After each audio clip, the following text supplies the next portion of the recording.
Okay, let's make sure we're going live.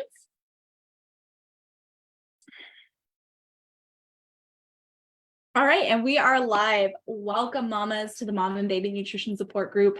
My name is Alex Gardner. I'm a registered and licensed dietitian nutritionist and a certified lactation consultant. If you're new to the group, welcome. I'm super glad that you're here. Every single week, we go live right inside the group to talk on topics that I get a lot of questions about, or I think that are going to be really helpful for you on your fertility, pregnancy, postpartum journey, wherever you're at. So today we're actually going to be talking about tips and tricks for freezer meals.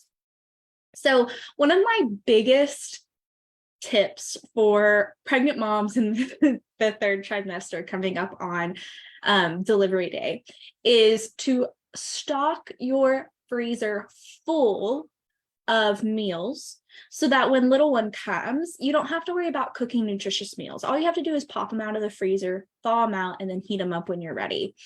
Of course, this is a great strategy for pregnant and newly postpartum mamas, but this is also a great strategy for all of us. For busy women in general, for busy mamas that have older kiddos, this is just a fabulous strategy, and I highly encourage it. I do it myself. So there's six things I want to point out. And if you have questions or comments or suggestions as we're going through and you're watching live, feel free to go ahead and put those comments, questions, suggestions in the chat, in the comment section, and I'll be able to address those as well. So the first thing we want to think about before you make any recipe that you're going to put in the freezer and thaw out later is think about the texture of certain foods once they thaw. So what do I mean by this? So if I were to get a bag of frozen berries, which I love frozen berries, I use them a lot. But if I were to thaw out those frozen berries, they would be really mushy and not hold texture well. So think about that if you're creating a meal. And when you do thaw it out and you reheat it, what are the textures of those foods going to be? Are they going to be mushy, like a raspberry that you thawed out, or is it going to hold its firmness like a carrot? So these are some things you want to think about in terms of texture-wise. A really great suggestion is to do one pot crock pot meals. Now, if you've attended one of my master classes, you know I love one pot meals, things like chilies, things like soups, things like stews, anything that you can put in one pot and cook together is going to be really beneficial for freezing. So for example, if you have a really nice pot roast that you had some potatoes and some carrots in there and it's kind of stewy, and you freeze that, that's going to thaw out and reheat really well. But not only that, you're going to have a really good portion to use. And it's very nutritious. When we're thinking about things that we're throwing in the freezer, the point of that is so that you don't have to revert to like a frozen pizza or a frozen lasagna. Not that those things aren't great and tasty and great on occasions, but when we're trying to nourish our body on a daily basis, we want to stick to those things that are full of nutrition. So things with lots of veggies, things with lots of great protein. So that brings me to the third point, which is combine lots of veggies in with your protein. So if we were to make a stew, so one of my favorite ones is like a bean crock pot stew.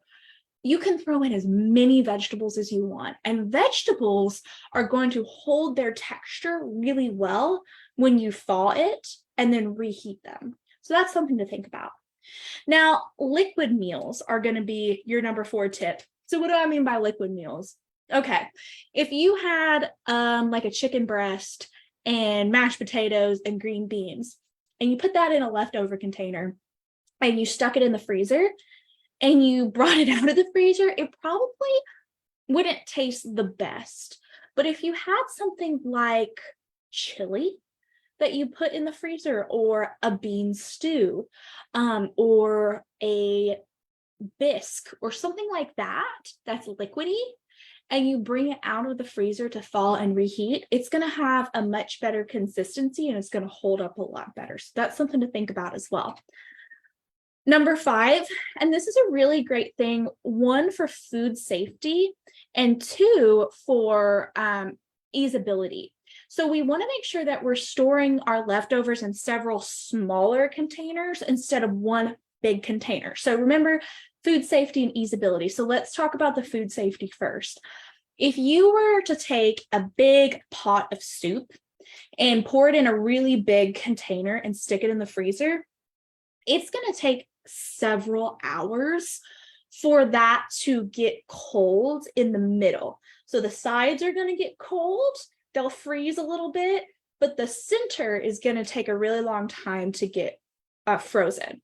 And the reason that's a food safety concern is because say you have meat in that stew and it takes 6 hours for that to freeze.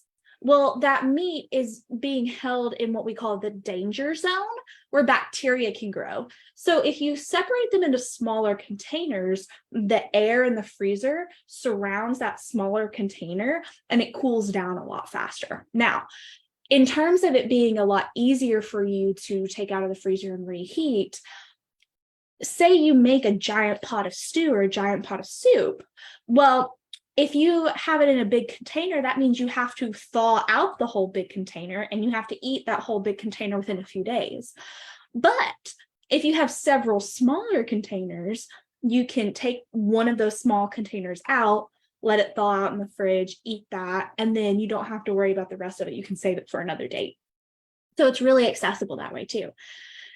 And finally, people ask me my go-to recipes for freezer meals, chilies, soups, stews, bisques, all the things. Pinterest. Pinterest is your best friend. I love Pinterest. I've got thousands of pins on there. But if you're looking for something specific, what I love about Pinterest is, say you have a specific something you want to make, like bean stew or bean chili. You can put in Pinterest best bean chili or 10 bean chilies, whatever that is. And it'll pop up all of these ideas and suggestions. And it's just a plethora of recipe ideas. And you can never get bored with that, okay? You can find so many things on there, and then you can play around with those. And what I recommend for moms is when you find a recipe that you really love, print it out and make yourself a little recipe folder or a little recipe binder to keep in your kitchen. So you have those tried and true recipes that you really love that you found off the internet. So I'm so excited that you guys are here, and I'm so excited to share these tips and tricks with you guys. So if you have any comments or any suggestions or any recipes that you love particularly, share those in the comments, share those with the mamas, and let's be a really supportive community and lift each other up and share those recipes so that we can make them for our families. So mamas, next week, we are actually going to be having a special guest interview with clinical hypnotherapist Mary Rosen Little. She's supposed to be here this week, but there was a little bit of miscommunication. So she's going to hop in next week. But you are not going to want to miss her. She's a fabulous, wonderful soul. We have become fast friends, and I can't wait for you to meet her and figure out a little bit about what she does and how clinical hypnobirthing can really help you in your birthing journey as well. So mamas, I hope you have a wonderful, wonderful rest of your week, and I will see you all next Wednesday. Bye, mamas.